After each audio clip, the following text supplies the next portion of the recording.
not use video if you don't. That's the clue, to not use video if you don't want to be seen, and to don't ask questions if you don't want to be heard. But So you can if I always use type. video, I should put pants on. Well, Or just leave it above the waist. yeah, exactly, Okay. George. So then, of course, we have to give the standard disclaimer. This is not investing advice. This is not any claim that anybody should go do anything. Everything we're going to talk about here is totally risky, and this is purely reporting on things we've seen or we know or that we've done, not anything that's a recommendation for anyone. And everyone's investing portfolio is very different. So we're not even trying to pretend to tell anybody that they should do anything. All right.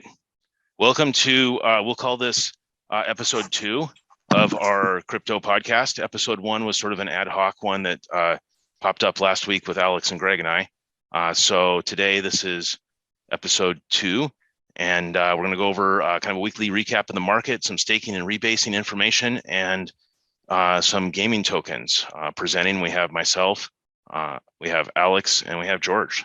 So Wait, I don't have a presentation together. that's okay. You can use mine. It's only one slide. It'll work for everyone. Okay. So taking a look at the weekly recap, it's been an interesting week in the market. I think that overall, most of the markets have been down. I think looking at my portfolio, I feel like it looks like I'm down about 15%, maybe 18% overall for the week.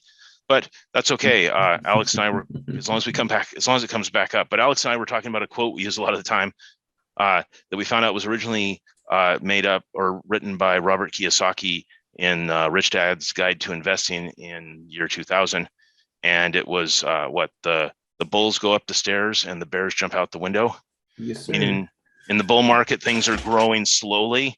And then when the bear market hits, it's usually like a quick dump and everything drops. But not everything is really dropping right now. So what we're seeing, if we look at some, and this is on CoinGecko, I'm looking at here just at the cryptocurrency categories by market cap. And we've got some downs, definitely some red going on, and stable coins is interesting. You were saying something about dominance on the stable coins, just Alex? so we're clear, the bear is not gone out the window. The bull has just stubbed his toe going up the stairs. Okay, so at this point, yeah, the bull stubbed its toe and slipped back a couple stairs. Yeah. It didn't actually go all the way out the window with the bear. No. Okay, so stable coins, you had some comments on that, Alex, about just the overall dominance is pretty interesting there. I mean, the value of stable coins is not real interesting unless it changes dramatically and depegs for the US dollar. What's interesting is the dominance of it, with Tether still being dominant, but Magic Internet Money slowly rising through the ranks.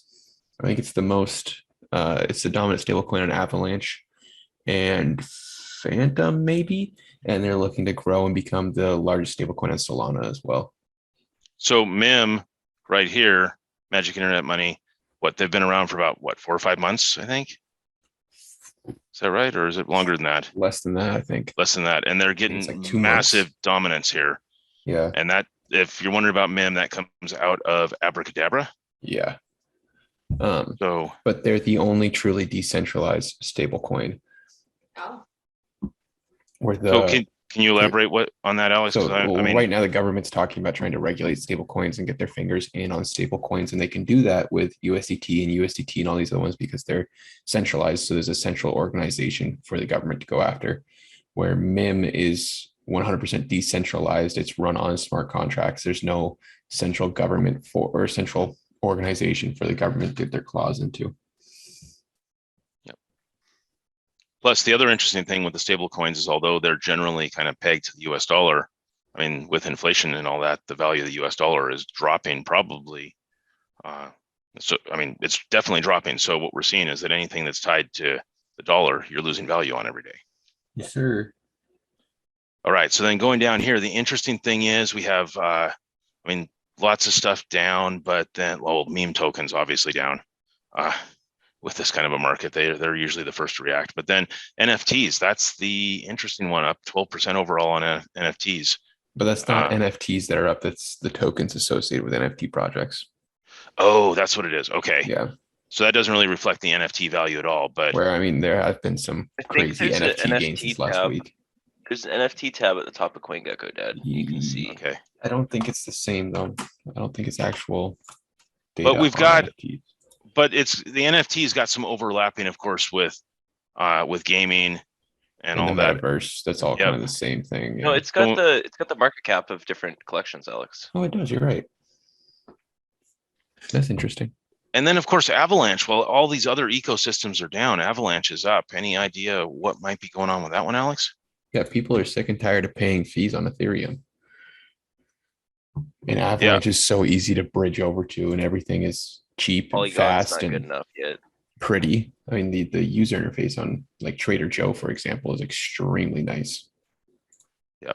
Yeah, and that's the interesting thing. I mean, I moved some things on ETH or on the Ethereum platform, and it cost me like $80 to do the move. And then I eventually got them over to the Avalanche network, and it was like literally pennies to do the move.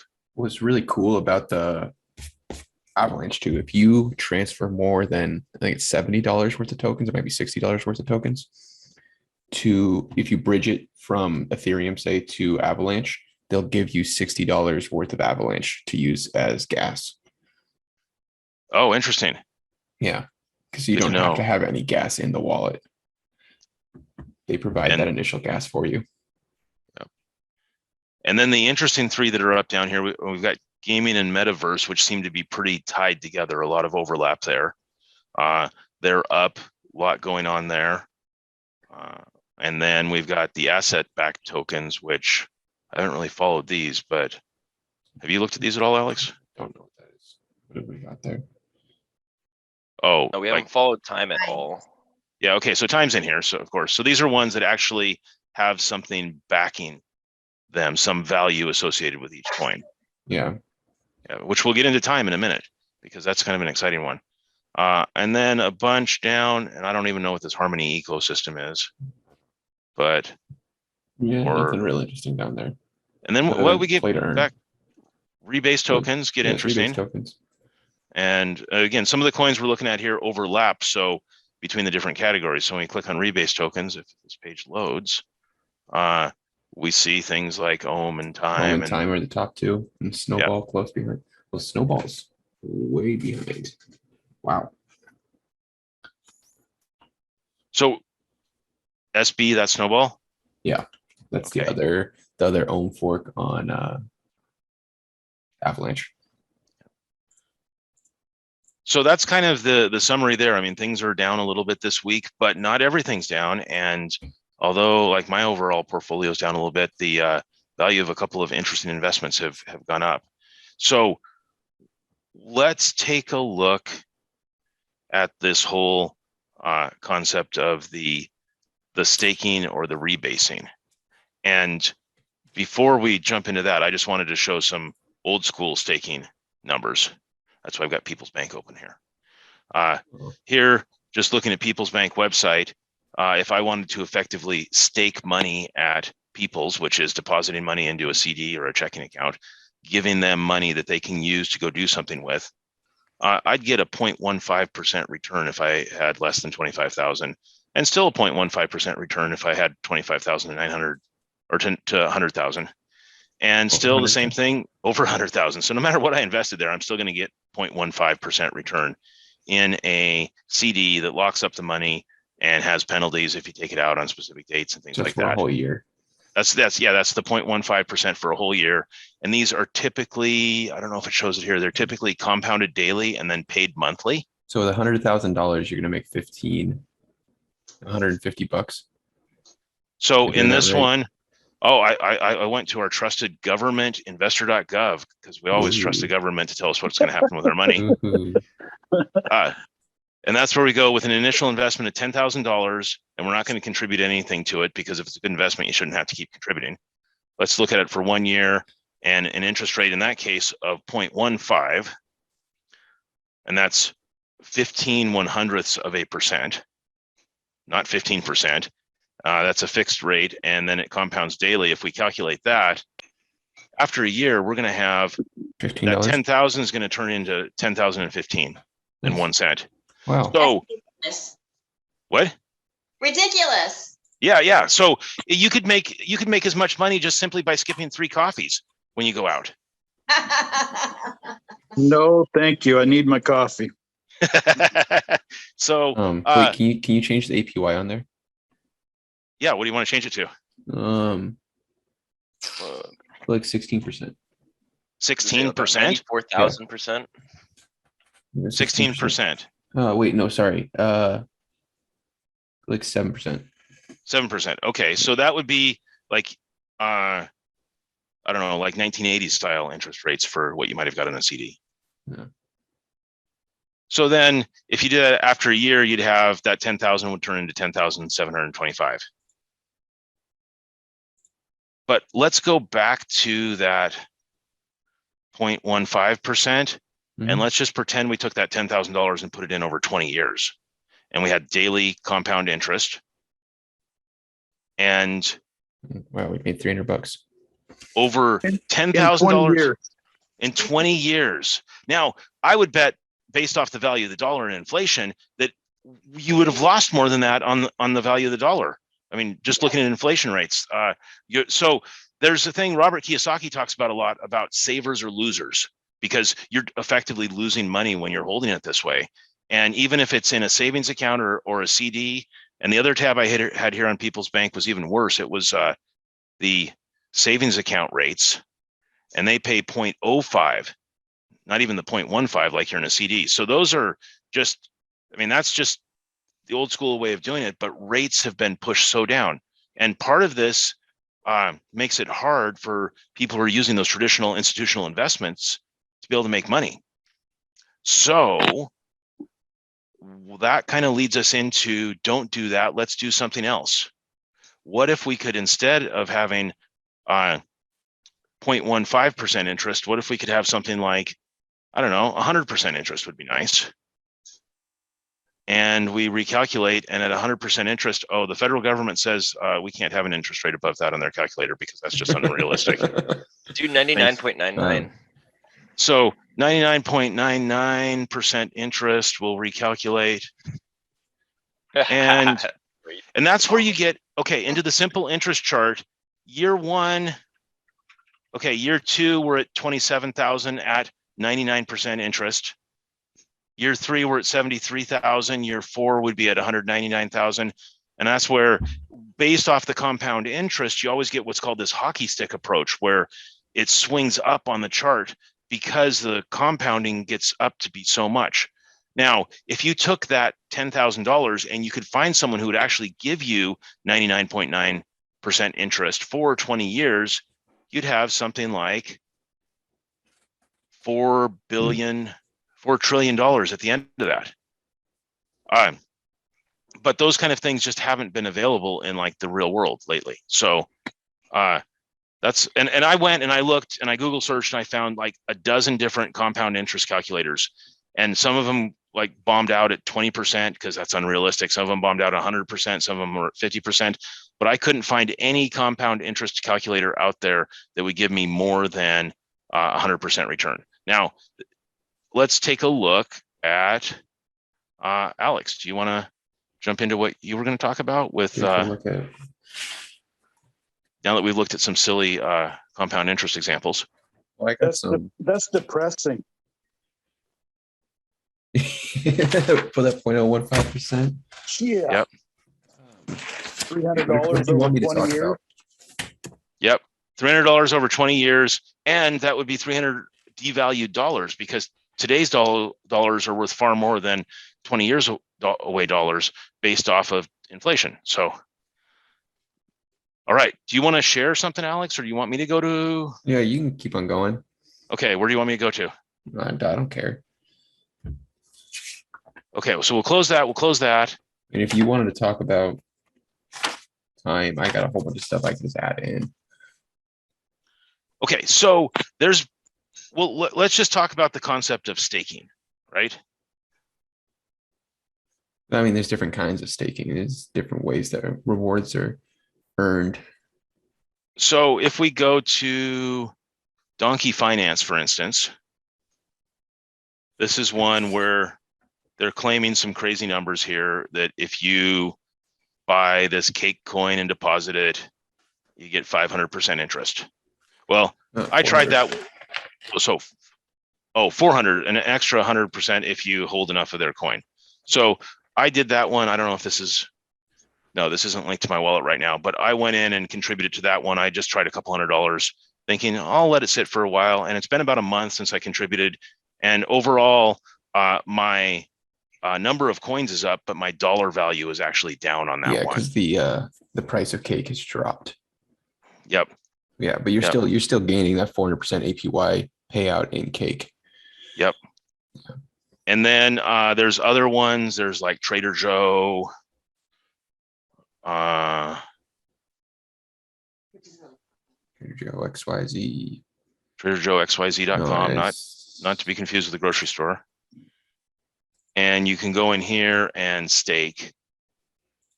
And this isn't linked to my wallet right now, but I did Yeah, you can stake their coin. Or if you click on the pool, there's another option for staking. Oh yeah, this is pairs. That's the one I did. I did a pair staking here. Yeah. And the pair staking I did was AVAX and Joe. And this one, AVAX Joe, 22%. Yeah, what's interesting about that, and this of course doesn't have it's not linked to my wallet right now, but when I got in, you said it's at 22% now. Yeah, it was like at 78% when I got in 3 weeks ago on that one. Yeah, Joe AVAX 22%. Oh yeah, right over there. So, but what's different? So this type of staking, you're putting in a couple of coins. And how exactly is that working, Alex? They're taking the coins and doing what with it? Or they're doing something to make money off of it. So go back up to the top, go over to the swap tab. Fundamentally what Trader Joe, or the trade, sorry, trade, not trade. Swap. Trader Joe is a fork of Uniswap V2. It's a automatic market making exchange, basically, where you can exchange one ERC20 token or AVAX token for any other AVAX token, as long as there's liquidity there. So what you're doing in the pool is you're providing liquidity for people to trade back and forth. So if you put AVAX and USDT in there, somebody can trade their USDT for your AVAX or their AVAX for your USDT. And every single time a trade takes place, there's a fee that goes to you for providing liquidity. So by going into their pools, you're giving them money and then they're using your money, but every time they use it, you get a kickback. Exactly. Yeah. Okay. And that works out to be the 22% they're advertising right now, or the 78% they were advertising a couple of weeks ago on that same pool. So that in the pool, the APY or APR they present is totally dependent on how much of those two coins are being swapped and how much liquidity there is. So if there's more liquidity, your APY is going to go down because there's more people to spread the fees with. If you've got low liquidity, there's less people to share the fees with, so you're going to make more money. Yep. And why is that, do you think? Just the popularity of the coins, or? So I think a brand new coin, right? A coin that's just come out is going to have lower liquidity because there's just less people holding it. There's been less time for people to add liquidity. It's a newer coin. And a lot of the times those new coins come out, there's low liquidity in the pool. If you are able to add liquidity, there's going to be a lot of people trying to get their hands on the coin. So you're going to have one, low liquidity, and two, high volume. So you're going to make a whole bunch of money on your pooled coins then. Yep.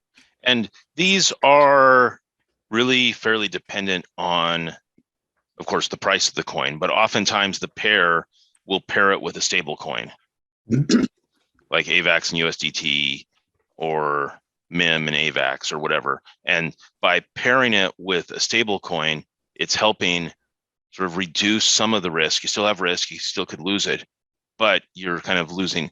If it goes down, it's really losing half of what you would lose in that investment. And if it goes up, you're gaining half because of that pairing, if it's an equal pairing. So, and I put some money into one of these. I mean, not a huge amount, and it's generating. I think I put in about $3,000, and it's generating about $190 a month of income. So if I was to take my rewards out of it every month and then cash them out, that'd give me $190 of cash flow roughly on my AVAX. Where is it? The Joe Avax AVAX, yeah. pool that I went in on. And that number might be down a little bit because that interest rate has come down since I looked at it a few days ago. So I'm looking at that, trying to figure out, okay, how can I generate enough monthly income? And to do it in here, you just got to put piles and piles of money in. Just like if you're putting money into a CD. I mean, this is way better than the CD numbers. Smaller piles in the CD. Yeah. Yeah. Yep. So then that brings us to the other two that are Wonderland and what was the one Wonderland's based off of? Olympus. Olympus. Wonderland and Olympus. And when we look at this, 93,000% APY on Wonderland. So we were on vacation in Arizona a couple weeks ago, 2 weeks ago, actually, right now. And I get this text from Alex that says, I've done this and this and this, and I've got this much money invested in Wonderland and time for 93,000%. Oh, he was AP. like, he was actually like 77 at the time. Oh yeah. Okay, so it's been going up, but it was 77% at the time. And I look at it, and we're of course on vacation and had a couple drinks, and I'm thinking, what, did Alex make a mistake here on his percentage rate? That am I reading this text correctly? So then we get back from vacation, and I take a look at it, and it's like that 77 that he had talked about then is now up to 84. So I got into this last Sunday at the 84% APY, but it just keeps going up. And there's now 195,000 people who have staked time in this Wonderland. That's total time staked. Well, that's 195,000 time coins staked. Yeah. Okay. So this is one that's just, and again, I want to point out here, anything we talk about here is risky. We're not telling you to go do this, but this is something I looked at and I didn't believe it. It's like too good to be true. And then I came and investigated it after Alex told me about it. And it's like, yeah, that sounds really interesting. So, what does this mean? There's just over 100,000 people staking time. Okay, there's just over 100,000 people staking time, and there's 195,000 time staked. So the average person's got about 1.9 time staked. Yeah. So going into that, then we've got, I can close this, close that. So the question behind this one is, where does it all come from? Where does it come from and how does it work? So, and you why is it not a Ponzi scheme here? I wouldn't say it's not a Ponzi scheme. It's a fork of Olympus DAO. So Olympus DAO is a project built on Ethereum that's aiming to be kind of the native stable coin of DeFi. So when I say stable coin, it's not a stable coin like pegged to the US dollar. It's a stable coin that kind of holds its value, unlike what the US dollar is doing. So one ohm, which is Olympus's coin, would always be worth the same amount of goods and services. And they work the same way a central bank works, where as the price value is up, they print out new ohm and distribute it and inflate or inflate ohm, dropping the price. And then as the price goes down, they use their treasury to buy back ohm, reducing the total number of ohm up there and jacking the price back up. And Wonderland is a fork of this. So they took basically the same exact idea and they took it from Ethereum and put it on Avalanche. And instead of trying to be a reserve currency of DeFi and of the world, I guess, like Ohm's trying to do, they're trying to create a platform for gaming where you can build a game on top of them using time as your currency in a video game on Avalanche, which is far better suited for video games than Ethereum is due to the low fees and high transaction times, or low transaction times, I guess.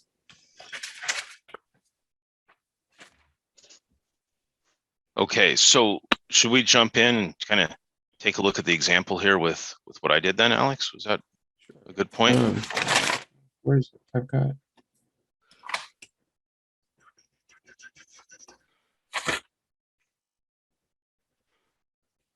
Yeah, go ahead, Dad. Okay, so what we're looking at here is actually my actual real portfolio, and the example here, it's been 6 days since I invested in it. And the way I invested in it is I sold some other cryptocurrency. I turned that into AVAX or Avalanche. And then once I got it, I was able to swap it to their native time, or their native coin here that's called Time.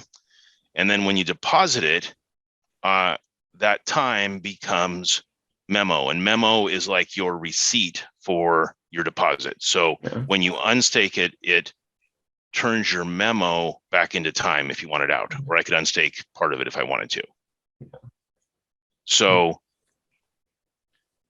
in this example, I put in, well, here, let me just, well, basically I came here, connected this to my wallet, I deposited, and at that point in time, it was about 1.3 Time, which was approximately $10,350 that I deposited into Wonderland.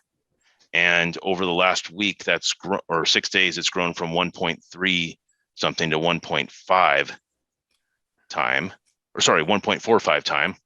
And I have a better chart that shows that. Let me. Time right now is like 8,000 something coin. Yeah, Time's been bouncing around. So when I bought in, here's a little chart at the bottom that shows when I bought in, Time was this number right. 9,100. What was that? It's like 9,100, 9,200. Yeah, 9,400 actually. Well, it's been bouncing around a lot lately, but I bought in at 7,900. It went up to 81. It went up to 8,700, up to 9,000, back down and around. So when we look at which chart is here? Oh, Time Memo price, this chart that's down in the bottom center chart here. This sort of shows from 5-day time period of when I bought in, it's gone up and it's come down, it's gone up, it's come down, and it's gone back up again. And it's up around, yeah, like you said, that 9,000 range. And this number is 89.99 as of 6:01 this morning.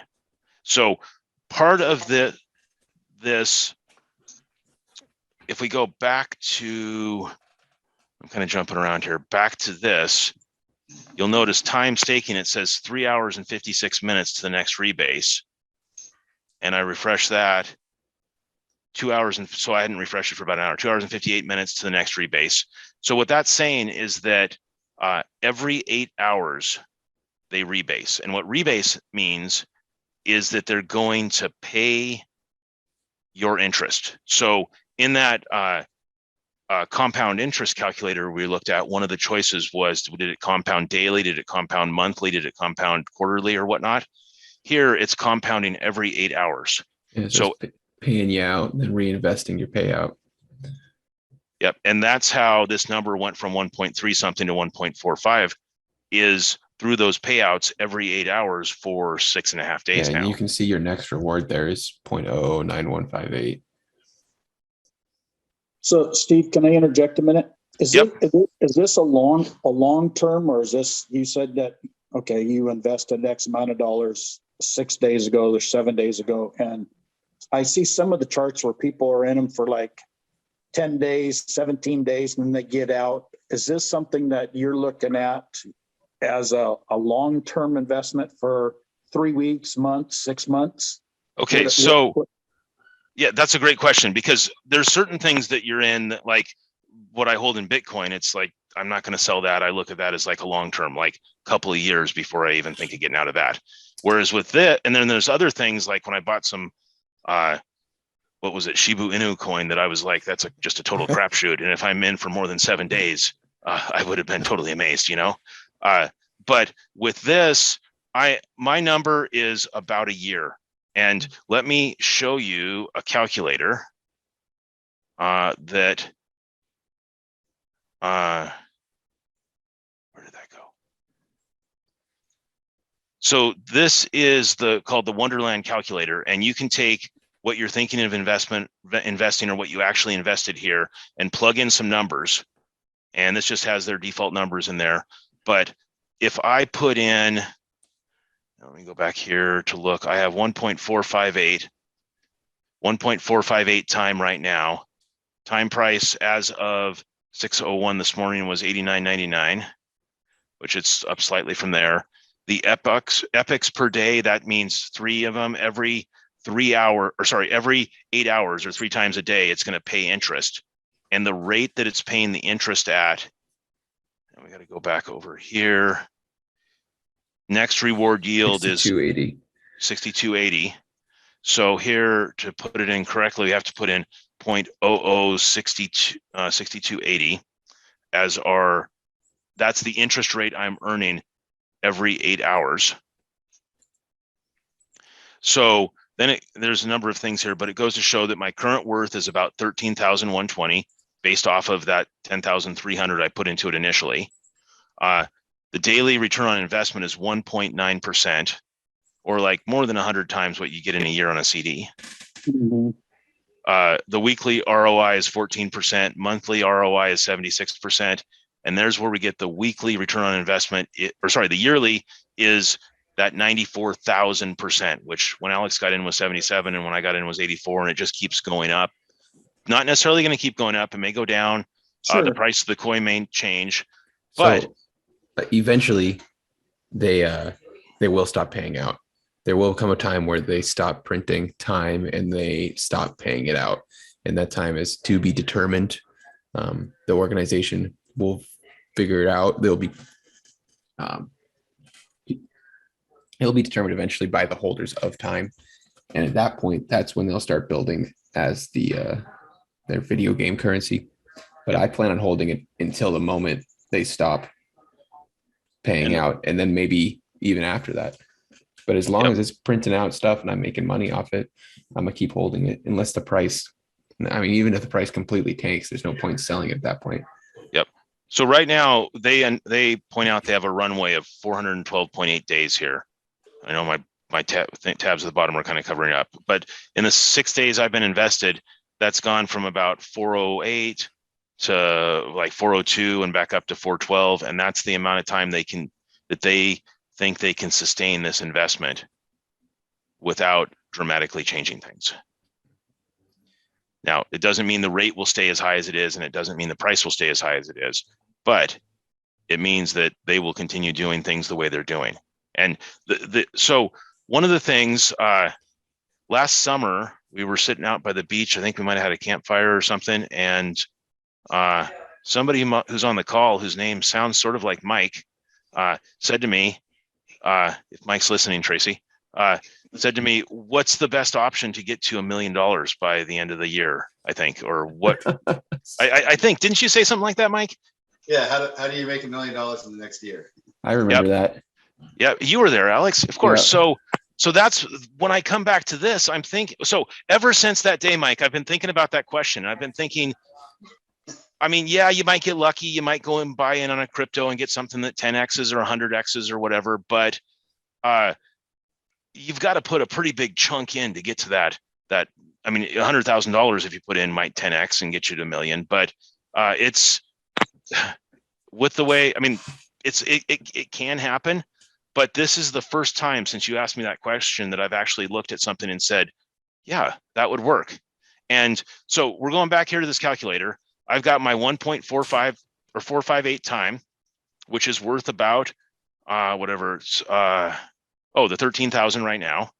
And over on this side, we have this area here, if you can see my mouse, the weeks, months, and years calculator. So days, weeks, months. So I expect based off of this that 24 hours away from now, I will have made 0.03 time as my profit, and I'll be up $248. So I'm making $248 a day based off of that. If I go out 2 days, that number is just about double that with a slight fraction more because of the compounding and whatnot. But then we look at the weeks, and if I look at the weeks, I should be making $1,800 a week based off of the interest rate that's advertised here and the current price of the coin. No. And you should make $1,800 in the first week. Oh yeah, sorry. Yes, $1,800 in the first week. Correct. And if I go to 2 weeks out, that should certainly be bigger than double 1,800. Yep. Slightly larger at 3,900. Or if I change this to like 17 weeks, it's an even bigger number. Yeah. So we'll go back to 1. Then we look at the months. We're making about 10,000 a month for this next 30 days expected. And if we go 2 months, it makes about even more than that. So 27, I mean, more than double, 27,000. 3 months, 58,000. 4 months, it's moving there because of the compound interest. But where it gets really interesting is if we go out 11 months on this, well, let's just say 10 months, our total is over $3 million at that point at 10 months. Yeah, you're making a couple of assumptions there, pretty big assumptions as well. Right. Assuming the You're price assuming is the APY same. doesn't drop, and you're Yep. assuming the price doesn't drop. Yep. Which So are that's two where, very likely things to happen, especially as more and more people get in. yep. So if it stays exactly as it is now for the year, at the end of the year, that $10,000 would become 12 million. But let's just say that the price of time drops. Let's just say it drops to $500 from the 9,000 it's at right now, which would be a pretty significant drop, I would expect. We're still at the end of 12 months, almost $700,000. If the time price dropped to 1,000, we're still over $1 million at the end there. If that dropped and the ROI dropped down to, like, let's say 50,000, or no, that's the wrong spot to put it in. 0.0006. Too many zeros.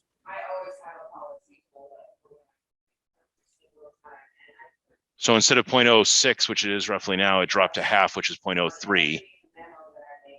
And the price time drops. We're still not doing bad. It's nowhere near the millions, but Yeah. the question, Those are pretty catastrophic numbers there. yeah, that's like doom and gloom kind of numbers. So what we're looking at is how long can this APY hold or something close to it? Yeah. And how long can the price hold? That's something that's not APY is catastrophic. dependent on number of people staking time. Well, I guess no amount of time staked, and dependent on the number of people minting new time. So the more people, the less it probably goes down. The more people staking, the more it's going to go down. Yeah. Yeah. 'Cause they only have so much money, and the more people, the more time there is staked, the more places they have to distribute that same amount of money. So that brings us back to their numbers on, this is from September 29th to now, showing the price of time, the total time, and then with the memo holders, that would be the number of the amount staked, Alex. Yeah. Yeah. So So people have staked. Yeah. So starting in September, there were 6,200 staked.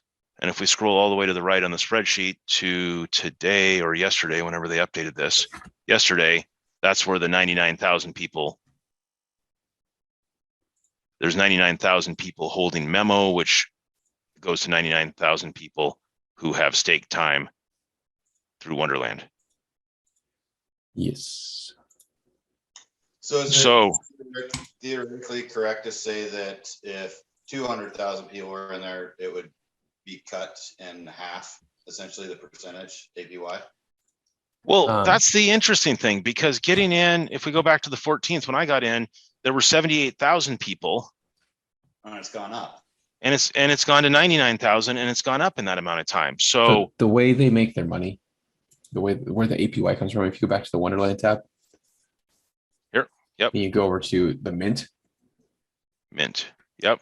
Yeah. So you're taking, say, like MIM here, or wrapped AVAX, and you're selling your wrapped AVAX over the counter for discounted time. So you give them wrapped AVAX and you lock that up for 5 days. And after 5 days, they'll give you so much, however much time you bought at a discounted price, where that discounted price is right there. So this is a big profit for time, because they have sold you something that before they sold it to you was worth nothing. They just pulled it out of thin air and sold it to you. Now they take all that profit from selling you something that they just created, and they distribute that profit back to the time holders. So this is where all that APY comes from. And as long as there's people minting new ones and providing and paying for brand new time, the APY will stay up. And as long as the amount of people providing money is proportional to the new amount of holders, the APY will stay up. But if the amount of holders goes through the roof and the number of people minting goes down, the APY is going to go up. Or if the number of minters stays the same and the number of stakers go up, your APY is going to go down.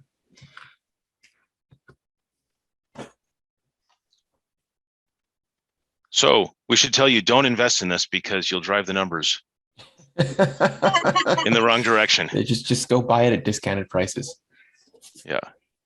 So now, as a DAO or distributed autonomous organization, Alex, that Wonderland is doing here with this, besides their minting, what are they? I mean, if we look at back at the dashboard, right here we can see treasury balance of $715 million.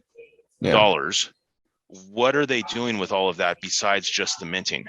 They've got quite a bit of money staked in Trader Joe, actually, providing liquidity for MIM time pair. That LP contract you see right there. They've got a whole bunch of money pooled in Curve, which is the largest stablecoin exchange to incentivize people to use MIM. They got a pile of money in Aave, and I don't remember what the money in Aave was. Oh, it was AVAX in Aave, earning AVAX rewards. So they're earning, I think it was like $50,000 per day on 20% of the treasury balance, distributing it to different protocols. And so that profit, as well as the profit from the minting, is what can fund the growth and then paying all of those types of rewards. Yeah. And you're not locked in on this staking for any given time. No, you can pull it out 5 seconds after you deposit it. I can go right here, right now, unstake, hit the max amount and approve, and it's converted back to time and I can sell it. Yeah. Okay. Yeah. There are a couple other ones. Marcia got into one that she was doing staking and then she tried to pull it out and she had like a 7-day wait period before she could get her money back. And she wasn't very happy with that. A lot can change. Yeah. 7 days, totally. So, all right. That kind of wraps up the demo on the whole Wonderland side of things. I mean, this is the biggest thing I've learned in the last week. Oh, can you, Alex, just to wrap up on this, can you talk a little bit about what you shared with me the other day about what the creator or what so the guy that built this is a French guy. His name's Daniele. Or is he French? Oh, he's Italian. An Italian guy. Sorry. His name's Daniele. And can you share what he was talking about with the like the opposite of communism thing you were talking about? Oh, yeah. So if you watch movies or read books or anything like based in the 1920s, 30s, and 40s, you've got this whole labor movement across the world. Or I guess in England, it was labor movement. In other places, just Marxism growing. And always the complaint was that the rich are way too powerful and way too greedy and just getting richer. And they've got all the power and the poor people don't have any power. And so the Marxist idea was always to take the power from the rich people and give it to the government. And the government would help benefit all the poor people. And Daniele has got kind of the same mindset where he's always just saying, screw the suits, screw the rich people. They've got all the power. But his solution isn't to take the power from the rich people and give it to the government. His solution is to give all the other people, all the people who aren't the mega rich people and aren't the suits, all the same opportunities, and give you the power specifically and decentralize the power across the blockchain, allowing anybody these same opportunities. So it's a solution to the common problem, but in a completely different way. So instead of centralizing all the power, decentralizing all the power and giving everybody those opportunities and making them all responsible for themselves, basically. So are you going to tell the IRS about any of this, Steve? Well, We're not allowed to disclose that information on stream. No, I'm happy to answer that question. So right here, this report that I showed you that has all my numbers specifically on my investment shows here my 1.305 balance that I start with, my 1.458 balance, the exact number of dollars that I earned on every rebalance. This is something that I built that I'm storing in a database that tracks every single payout they do. And I can just turn that into the normal tax form that we have to put on our taxes that show every gain at the end of the year. And I plan to pay taxes on everything that I should pay taxes on. So Because I'm sure like Wonderland or even Trader Joe's, they probably don't ask for any of your KYC. Absolutely not. Yeah, Yep. so you use exchanges like obviously like Coinbase or Binance US. The IRS is going to get all that info, but when you go to these other places, they have no We way have to no get it. idea. Yeah, They also have no way of giving you real US dollars That's true. directly. That's true. yeah. You Yeah. can cash it So- out to MIM, which is worth $1 or something else, but it's not actually usable in most of our society right now. Right. So So to answer the question, even if we weren't recording, I would still tell you that, yes, I am going to pay my taxes appropriately on all of this, because if I don't, I'm going to get screwed later. Has anybody ever had like, say, their MetaMask wallet hacked or anything? No. I have not. No, No. I'm fortunate.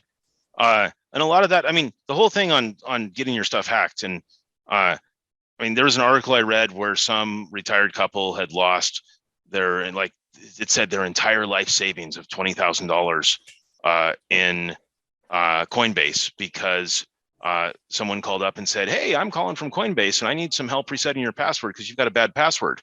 And they gave them all the information. They helped it get reset, and all their $20,000 of their entire life savings is gone.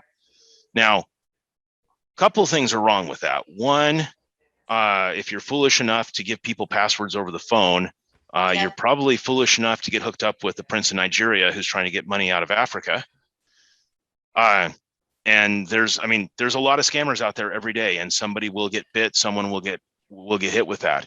I mean, the other thing is, if your entire life savings, like this couple I was reading about, is $20,000, you really should be using that to buy things like food or maybe other more important things than perhaps putting them into crypto, because that's, I mean, everything you put into crypto should be money that you're gambling with, money that you could throw away. And Money you're okay losing. Yeah, money you're okay losing. And that's where, like, when I put money into Shiba Inu, I mean, I literally said that's like throwing money on the craps table at the casino. I don't know if it's going to pay out or not, but it was a gamble I made that day. When I put money into things like Bitcoin or more established coins, I feel a little bit better about it, but it's money that could go to zero. And if it did, I'm not putting my entire life savings into it. Let's just put it that way. I've noticed a really large increase in my emails that keeps asking about MetaMask stuff and saying that my Coinbase account has been hacked and I need to click here. And it worries me for people that are not paying attention that actually fall for that, Yep. Oh, and the same thing happens in just regular banking. I mean, I got I keep getting emails that my US bank account, that the password needs resetting, and I need to click this link here to go in and reset my US bank account. But yeah. I don't have an account with US Bank. So, and then even if I get one that's from a legitimate bank or a legitimate wallet or Coinbase or MetaMask or wherever, I never will click the links in the email. And that should just be a standard lesson for everyone. Never click even if they're threatening, even if they say you're going to lose your entire balance if you don't click this link, don't do it. Don't ever do it. Threats shouldn't be sent over email anyway. That's worth a phone call. Yeah, yeah, exactly. Or a knock on your door if it's really bad. But really, I mean, back to the question there. I mean, it's no different than like PayPal. I mean, if you had money in PayPal, people were getting scammed out of that 10 years ago or 15 years ago because someone called up and used the same kind of fraudulent stories with PayPal as they do with wallets today. So don't trust anyone until it's proven. So to jump back, to kind of start at the beginning on the Wonderland thing. Yep. If somebody were wanting to invest in it and they had a Coinbase Pro account, what were the steps to change it to Oh, Avalanche? I know that. Oh, No. Tracy already knows it? Yeah. Okay. Yep. Never mind. I already Yep. got, I got the steps. Yep. Okay. But just to run through it, Alex, you gave this to me and I had it in a list somewhere. I don't have it in front of me right now, but basically I had something on Coinbase Pro that I wasn't really happy with that investment. So I sold it. I got the 10,000. It was about $10,500 that I was going to move over to Wonderland. And then I bought AVAX. And then from there, I sent it to my MetaMask wallet. To get some time. And then was it TraderJoeXYZ.com to swap it to Time? Was that the right place, Alex? Yeah. Yep. And then once it was in Time, I associated Wonderland with my AVAX, or sorry, with my MetaMask wallet. And then it just showed up on the staking page as being, once I hit the connect wallet, it showed up as being available to stake. I clicked stake, but the one mistake I made was when I did that AVAX to Time conversion, I converted 100% of my AVAX into Time. Nothing like And that. I didn't leave anything there for gas. And I'm on the phone with Alex and he's like, here, I'll send you $5 to your wallet just to cover the gas fees. So if you leave like $5 or $10 behind in AVAX just to cover your gas fees, that should be plenty. Yep. And then to get it back to US dollars, if I wanted to pull out, I would take and unstake it.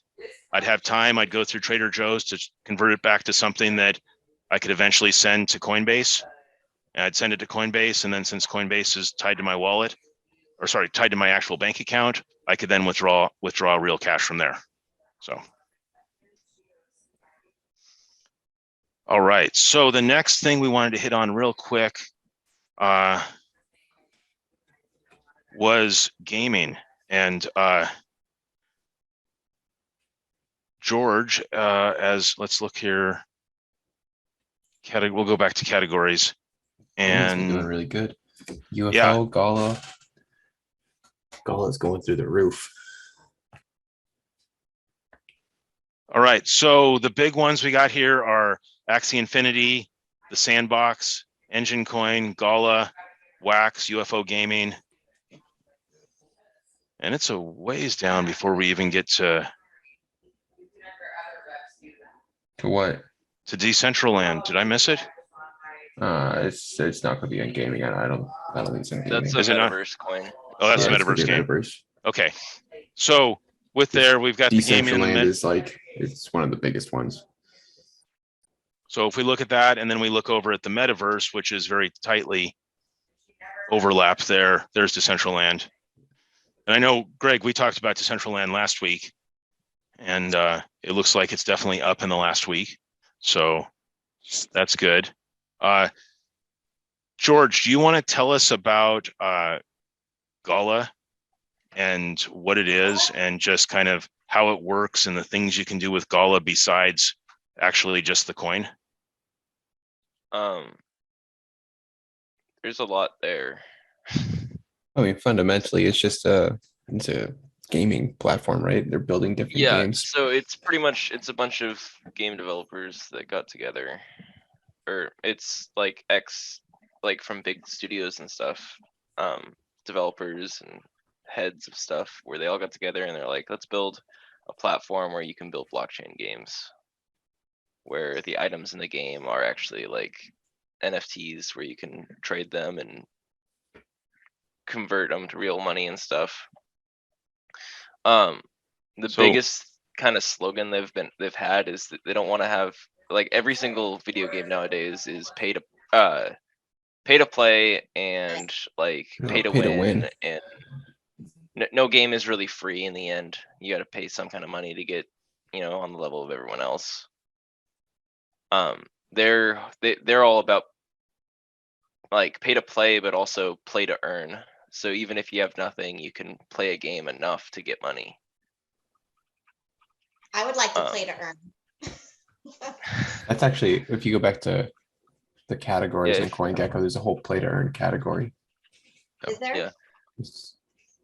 Also, So- if you go, do you want to hop to Gala Games Dead? Yeah. Or I don't know if I can. Why is this not working? I There can we share go. my screen if you want. GalaGames.com? Wow, I don't think so. No. Here, can I share my screen? Wait, just go to CoinGecko. They've got the link on CoinGecko. Am I sharing there my you go. screen? There we Oh go. yeah, George, you're sharing now. Yeah, Okay. I see it. Okay, so like, I guess I don't know really where to start. So I mean, if you go to their games, only one of them's really playable right now. Pound Star. But as of right now, you can get like these NFTs, which are just objects inside the game. And you can So- buy some of these in, Just to expand on that, George. So the concept of NFTs, you can go out and buy an NFT that's like a Bored Ape. It's just like an image and you get some special privileges of buying something like that. Or you can go buy an NFT of something else that's purely just an image. Here, Mhm. the NFTs you're buying in the game They're are items. Items in the actually game. an item that's going to participate and somehow be part of that game, right? Yeah. So I mean, I can show you real quick. Go to games. Like I have a couple. And it's kind of a silly little game. It's pretty much, if you ever played Farmville back on Facebook Yep. forever ago, it's No. actually made by Zynga, which is the people that made that. Some of the Zynga devs came over and made this game. Holy moly, that's a lot of people. Okay. Anyway, That's- And this isn't just about gaming. This is about the investing side behind it too. yeah. So I mean, it's just kind of like a little farm game, but like I can go in here, I can place one Right there, one of my NFTs, and this NFT will get me 8 town a day that I play. So you get so many stars in the game, they give you 8 or 9 town coin. I can go over here, I can place and my other and Town one. Coin's a cryptocurrency outside of the game. Yeah. It's not just an Town in-game coin is actually worth something. If we go, let's exit out of this. So Go to Gecko. You've got 2,000 candies, George? Holy cow. Yeah, I got 2,000 candies. You're so Look at that. rich. Holy mount. That's actually way up from what it used to be. It used to be 0.3 cents or like 30 cents, but now it's up to 0.82. So pretty much every day I could play, and with my 2 little NFTs, I think I got this one for like, I think I paid like $50 for it, and this Mr. one I got Puddle's for home. free. Yeah, Mr. Puddles waters my plants. He's a good guy. Nice. Nice. So Anyway, instead of I get instead 9 of in the these real coins a world, day. George.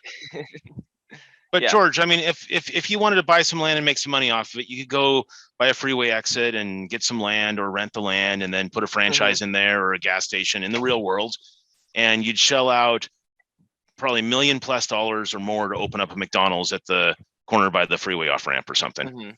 And then that you got to pay people and do all those kind of things to run that business. And after some amount of time, you eventually start making piles of money eventually, theoretically. But then with this, you're kind of doing the same thing without having to shell out the millions of dollars, but without doing it in the real world, you're doing it inside of the game. I mean, is it just the same concept as if I wanted to go start a business and I buy some land and put something on it and grow it? No, Yeah. not yet. Sort of. Not. I guess not really.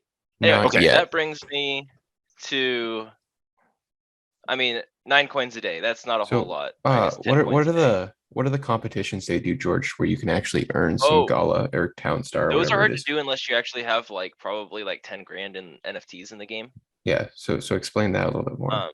So they have, let's see, where's their competition? They have their competitions where you got to get the most points if you go to top 10. It's like millions and millions of these little star things. If you get top, you get, they'll either pay, I think that the prizes right now, if you get in like the top 100, they give you either a Gala or they give you a bunch of town. But like some of the earlier ones, they were handing out like, I think one of the prizes was like 50,000 or 100,000 Gala, which today, like, That's Town, George. yeah, I know. Today, 100,000 Gala is like $35,000. So like a prize for this game, I mean, I could have got top 100 like a while ago when I first started playing this. And I could have got some good money. I mean, So I did different investments to get a bunch of money though. So. so then but that- Alex, you said you own a tavern. Is that right? Yeah. Is that in this game? No. No. It's Miranda's. That's a different game. Okay. Yeah. that brings us, yeah. So I was gonna say that brings me to the next thing, which these are their NFTs they have. They're just little dudes. You can actually, if we go like, let's go price, highest last sale. So like some of the more rare ones, you can actually throw them in your little town. Oh my god. And then all of a sudden they're producing like up to like 1,000 town a day. Some of them give you like really good boosters. So 1,000 town a day is, oops, 820 So- bucks. yeah, $825 a day. Okay, so I have to admit that like 9 or 10 months ago or a year ago or whenever you first got into this, George, you and Alex both told me about this. Okay. And Okay. I didn't Before get you in. finish that, you said, oh, that seems silly. I have this little where is it? This little guy right here. Okay. You have a forge. Yeah. This I is an paid about NFT. paid about $50 for it. Let's look at how much it was worth now, Dad. Yeah, Dad. Here it comes, Dad. Holy moly, it's actually gone up. What was the last it's- sale? What was the last sale? So that Last sale was it's No, go listed down for more. a whole bunch, Go but down last more. sale was like 0.58 ETH. which is Which what a for a just $50 over- investment. Let's go. yeah. It's 2,500 bucks. So if Like, I just that listened to seems you, silly. yeah, and I know I didn't listen on this one. I tried to, I just didn't get it. All right, But all right. it makes sense now, and I wish I had. What was I trying to pitch you to get with me? Let's see. I was like, can I have $22,000? And you're like, no. I'm like, it's a good investment. I promise. Okay, let's find it. It was So if I had listened and come up with $22,000 to give you for, was it a chunk of land or something? Yeah. It is, Yeah. Okay, I think it was. I thought you had liked invested in property, Steve. Yeah, I just Yeah, didn't that's- understand this kind of property at that point in time. I think it was. it was like the village of the Purple. farmer, maybe. I think it was this one. So Yeah. there was only like 20 of them, and so like $22,000. And What was the last sale? Okay, so 13 if I'd given you the How much was it, George? the $22,000 on that one, it would have been worth $58,000. 58,000 today. Yep. Okay. Well, I'll admit I totally dropped the ball on this one. I should have been at least in on something, maybe not I was 22,000, trying but to, something like- smaller. I was trying pretty hard to pitch it to you. Yeah. You know, it So- just didn't stick. You know, sometimes So stuff doesn't stick. basically, so the ways you're making money on this then are you own these assets in the game that are going up in price, but also those things in the game are generating in-game money. Yeah. which is you can then all the in-game money is going to be on the blockchain. So then you can take that and swap that to real money. Yep. Where most games, I mean, there are ways to like go in World of Warcraft and sell your money in World of Warcraft and get real money.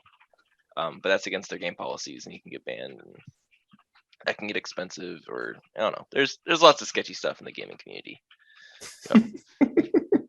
So then if you look at like Gala here and the games they're doing, I mean, I know you got in a while back and things have changed a lot since then, but is it too late for someone to get in and you think and really be No. able to? No, I They mean, still have Miranda's stuff. hasn't launched yet So we're still pre-release on some of these games. on their big Yeah. flagship game, still pre-release. Yeah. So I mean, some of their games aren't even on here yet. But this is going to be the big one. Which one? And as of like, if you look up Miranda's NFTs, they've skyrocketed recently. Where is, let's see, it's another one of mine. Just click on the Miranda's, George, where it says Miranda's. Yeah, I know.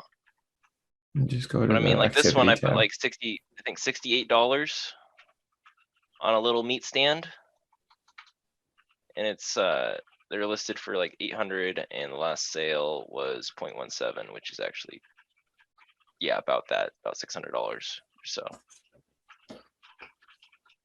So like they're still like creating new items and content for these games. Holy who's paying that? So can you tell like how many people are playing these games? Oh, nobody's playing this one yet. Yeah. It hasn't been released. So you're just basically buying assets or buying, which are that like the NFTs for when it comes out? Yeah. Yep. It's a big gamble. I Yeah, can cash out with a decent amount of profit right now. Holy moly, that is not what I paid for that.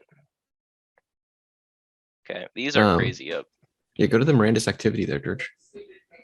Just this one. And click on activity. So it's not that far up. There's a couple days of big volume. But I think But what's it's caused a lot of the pump recently has been a lot of the metaverse Yeah, the metaverse hype. hype. Exactly.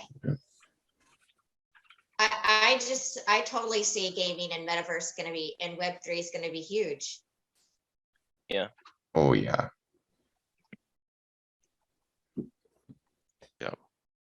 So buy a meat shop. Did anybody see Hillary's statement the other day? I don't listen to her. She's a witch. There was some Bloomberg conference or something, and so if you go on Twitter and look at it, I mean, her talking about cryptocurrency is pretty laughable. I mean, Bring back that. she's just Yep. pure evil. Anyway. Well, this has been a lot of fun, guys. Yeah. So I think that wraps up the stuff we had on the agenda, and hopefully everybody's got some value out of this. And I don't know, I just kind of got to the point that there's a lot of interesting things we're doing here that are just kind of fun to get together and chat about once in a while. So. And your life size on our 80-inch screen. It's like you're here. I'm probably bigger than life size. Oh, and I guess one last thing that I guess I didn't really mention was Gala is also working on making their own little low fee chain to run all their game transactions on. So they're actually building their own blockchain to support all the in-game transactions, because there's going to be thousands and thousands and thousands of transactions of these NFTs. So you see Gala as huge potential?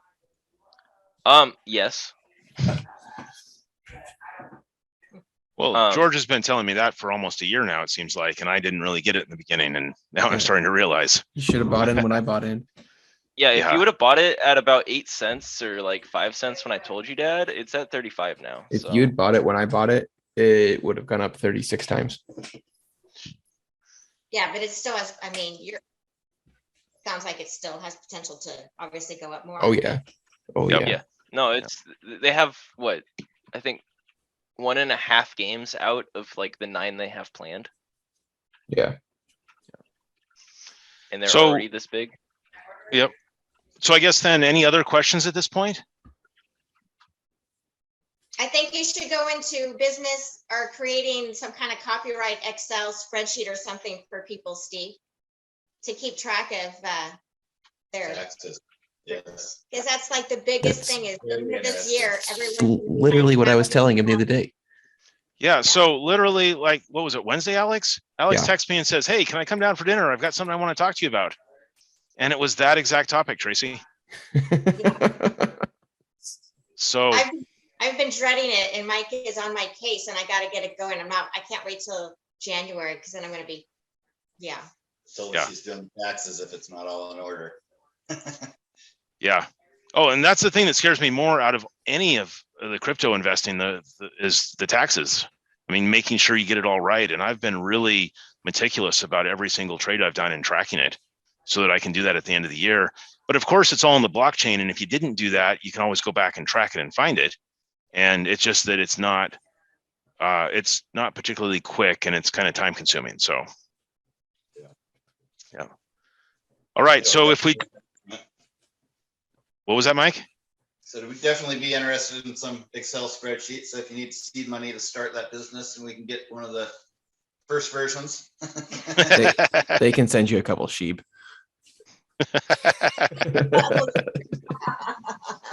Yeah. Send me your Dogecoin. So as far as tracking your transactions and stuff, there's a lot of websites and stuff that if you just put in all your transactions, you can export it as like a CSV or XML, so that you can actually like see and like record all your transactions as you do them. I think Coinly or something that I've been trying to compare a few of them to, but I was just wondering if anybody's used any. Yeah.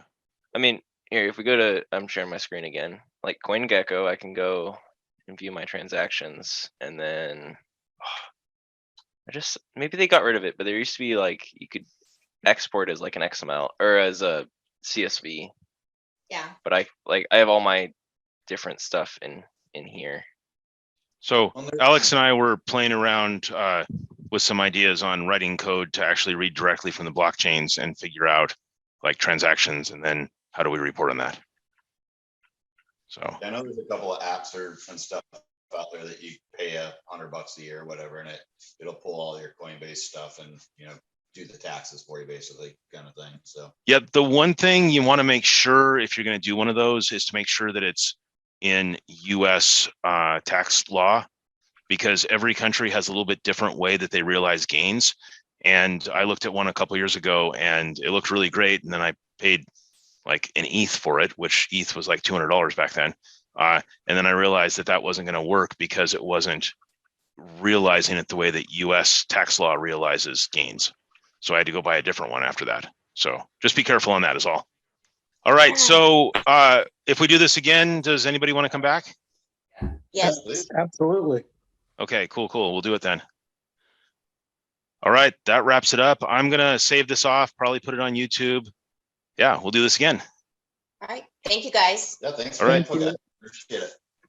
All right. Have a great day. See ya. You too. See ya. Thanks.